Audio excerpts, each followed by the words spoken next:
बेनीपट्टी के doctor NC college में पूर्व विधान पार्षद सह शिक्षाविद स्वर्गीय डॉक्टर प्रोफेसर नीलांबर चौधरी की 92वीं जयंती शनिवार को बड़े ही धूमधाम से मनाई गई।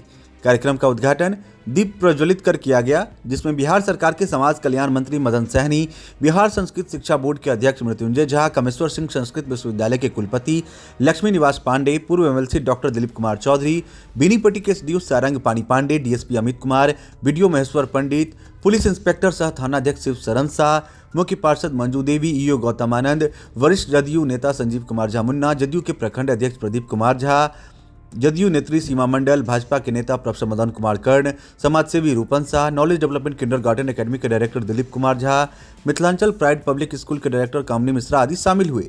सभी आगत अतिथियों व श्रोता दीर्घा के लोगों को भी महाविद्यालय प्रबंधन की तरफ से सम्मानित किया गया। उद्घाटन व सम्मान सत्र के बाद वक्ताओं ने शिक्षाविद सह पूर्व एमएलसी स्वर्गीय डॉक्टर नीलांबर चौधरी के कृतित्व एवं व्यक्तित्व पर विस्तार से प्रकाश डाला व कॉलेज की छात्राओं के द्वारा स्वागत गान नृत्य प्रस्तुत की गई। छात्राओं ने सांस्कृतिक कार्यक्रम के तहत भाव नृत्य भी प्रस्तुत किया। कार्यक्रम में विभिन्न राजनीतिक व गैर राजनीतिक संगठन के लोग शामिल हुए। देखिए कार्यक्रम के सफल आयोजन के बाद पूर्व एमएलसी डॉक्टर दिलीप कुमार चौधरी ने क्या कुछ कहा है। देखिए, हम तो पहले मदन सहनी जी का, मृत्युंजय झा जी का और वाइस चांसलर संस्कृत यूनिवर्सिटी के प्रति आभार व्यक्त करते हैं कि इस कड़ाके के ठंडी में उन लोगों ने आने की महंती कृपा की। और चूंकि नीलांबर बाबू एक समाज से, हर वर्ग से जुड़े हुए व्यक्ति थे और उनको जिस तरीके से अपने इलाके के लोगों से लगाव था, इस ठंड में भी आप देखे होइएगा कि शुरुआत में तो लगता था कि आदमी रहेंगे कि नहीं रहेंगे, लेकिन सब कुर्सियां भर गई और सब तब तक बैठे रहे जब तक धन्यवाद ज्ञापन नहीं हो। तो इसी से नीलांबर बाबू की ख्याति समझ में आती है। और एक वो महान आत्मा थे, हम तो एक धूड़ी हैं, पुत्र हैं। चूंकि इस कॉलेज के संस्थापक उनके प्रेरणा से इस कॉलेज को स्थापित किया और उस दिनों से सेक्रेटरी, फिर अध्यक्ष, अभी तो सीमा कुमारी जी इसके अध्यक्ष हैं। तो ये महाविद्यालय के तमाम कर्मचारी और शिक्षक जितने भी हैं, वो भी बड़ी लगनशीलता से, उत्साह से इसको मनाने का काम करते हैं। तो हम आप लोगों को भी धन्यवाद देते हैं, सभी पत्रकार बंधुओं को, क्योंकि आप लोगों ने बड़ा धैर्य से और बहुत मेहनत से सब ये कार्यक्रम देखा है और इसको प्रसारित करेंगे। आपके पिताजी की कोई यादें जो आप सुनाना चाहते हो? जो देखिए, यादें उनकी तो अनेकों हैं, पर नट सेल में हम कहना चाहेंगे कि हम राजनीति में, हमारे वो राजनीतिक गुरु समझिए, पिता तो थे ही, लेकिन हमको यदि कुछ भी बोध कराया उन्होंने कि जनता से कैसे मिलना चाहिए, क्या काम करना चाहिए, क्या, डांटते भी बहुत थे, समझाते भी थे। तो उनकी प्रेरणा से हम आज दो बार एमएलसी हुए, पुनः एमएलसी के मान लीजिए फिर दावेदारी में लगे हुए हैं।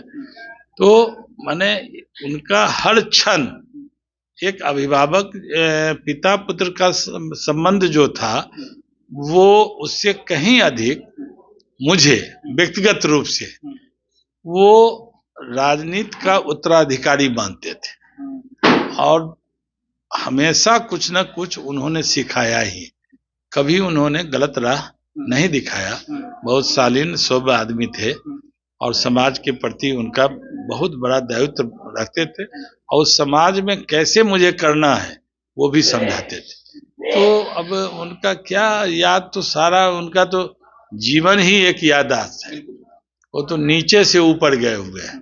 हम तो नीलांबर बाबू के लड़के हैं, ठीक है, हमने भी संघर्ष किया है, तो बरगद के पेड़ के उनकी छाया तो हम पर है ही है, लेकिन बहुत सा ऐसा चीज है जो कि हमने भी अपने मेहनत से, अपने लगनशीलता से संघर्ष करके चीजों को प्राप्त किया उनके आशीर्वाद से। लेकिन वो हमेशा कहा करते थे कि मेरे बाद तुम। तो वो दो एक बहुत ही समय है कि 2002 में उन्होंने मुझे बाय फोर्स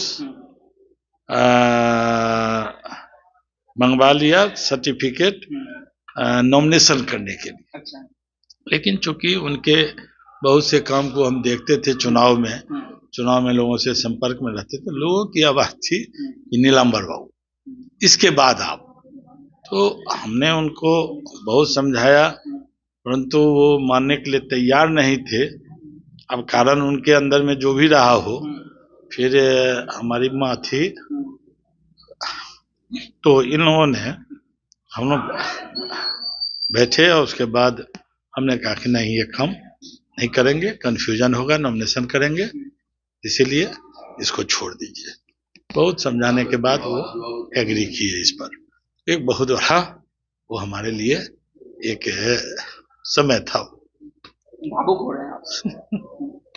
दिलीप जी, एक सवाल ये भी है कि आपके पिताजी की जयंती थी आज, लेकिन जो स्थानीय विधायक हो या फिर एमएलसी साहब हो या फिर जिले के सांसद हो, वो इस कार्यक्रम से नदारद दिखाई दिए। तो क्या कुछ वजह थी? आपने निमंत्रण नहीं दिया था उन्हें या? नहीं। विनोद भाई जी से हमारी बात हुई थी। फिर से बोलिए, क्या बोल रहे हैं?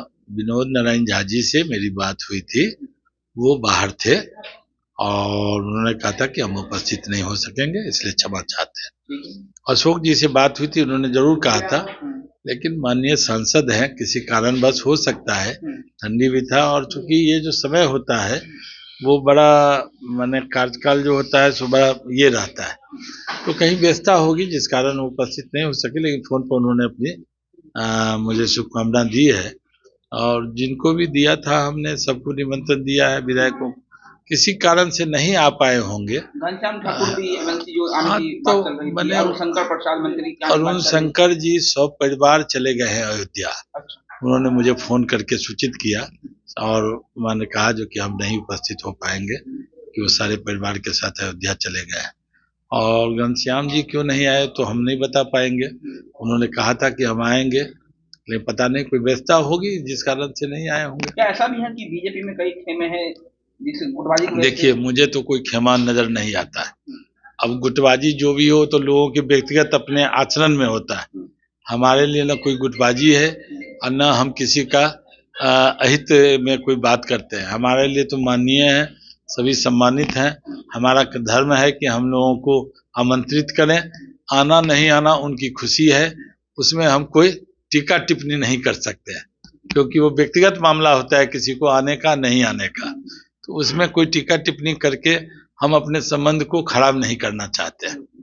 एमएलसी चुनाव को लेकर क्या तैयारी है आपकी? हमारी तैयारी क्या, जनता की तैयारी है, नहीं समझे।